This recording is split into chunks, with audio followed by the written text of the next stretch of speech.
ലോകപ്രശസ്ത ഭൗതിക ശാസ്ത്രജ്ഞനും ശാസ്ത്ര പ്രചാരകനുമായ ഡോക്ടർ ജയൻ നാർലിക്കർ ഓർമ്മയായി. ഇന്ത്യയിൽ ശാസ്ത്ര വിദ്യാഭ്യാസം ശക്തിപ്പെടുത്തുന്നതിനും ജനകീയവൽക്കരിക്കുന്നതിനും വലിയ സംഭാവനകൾ നൽകിയ ജയൻ നാർലിക്കറുടെ വേർപാട് നികത്താനാകാത്തതാണ്.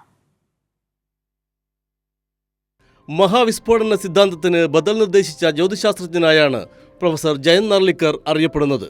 പ്രപഞ്ചത്തിന്റെ ജനനം ഒരൊറ്റ ബിന്ദുവിൽ നിന്നുള്ള ദ്രവ്യത്തിന്റെ ദ്രുതഗതിയിലുള്ള സ്ഫോടനത്തോടെയാണ് ആരംഭിച്ചതെന്ന് പറയുന്ന ബിഗ് ബാങ് സിദ്ധാന്തത്തോട് വിയോജിക്കുന്ന ലോകത്തിലെ ചുരുക്കം ചില പ്രപഞ്ചശാസ്ത്രജ്ഞരിൽ ഒരാളായിരുന്നു ജയന്ത് വിഷ്ണു നാർലിക്കർ.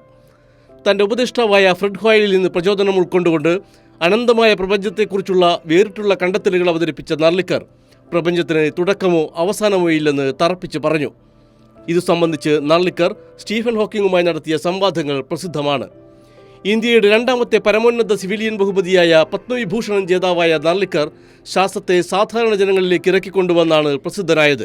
1938 ജൂലൈ 19 മഹാരാഷ്ട്രയിലെ കോലാപൂരിൽ ജനിച്ച പ്രൊഫസർ നാർലിക്കർ ബനാറസ് ഹിന്ദു സർവകലാശാലയിലൂടെ കാംബ്രിഡ്ജ് യൂണിവേഴ്സിറ്റിയിലെത്തി. ഗണിതശാസ്ത്രത്തിലെ കാംബ്രിഡ്ജ് ബിരുദങ്ങൾക്ക് ശേഷം ജ്യോതിശാസ്ത്രത്തിൽ പ്രത്യേകം പ്രാവീണ്യം നേടി. പ്രശസ്ത ശാസ്ത്രജ്ഞൻ താണു പത്മനാഭൻ ഉൾപ്പെടെയുള്ളവരുടെ ഗവേഷണ വഴികാട്ടി കൂടിയായിരുന്നു ജയൻ നാർലിക്കർ.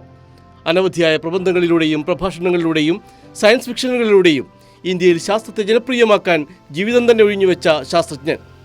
പ്രത്യേകിച്ച് ജ്യോതിശാസ്ത്രത്തെ ജ്യോതിഷവുമായി ബന്ധപ്പെടുത്തുന്ന വിചിത്രമായ അന്ധവിശ്വാസങ്ങൾ വീണ്ടും പെരുകുന്ന കാലത്ത് വലിയൊരാശ്രയമായിരുന്നു doctor Jayant Narlikar. News desk Kairali news.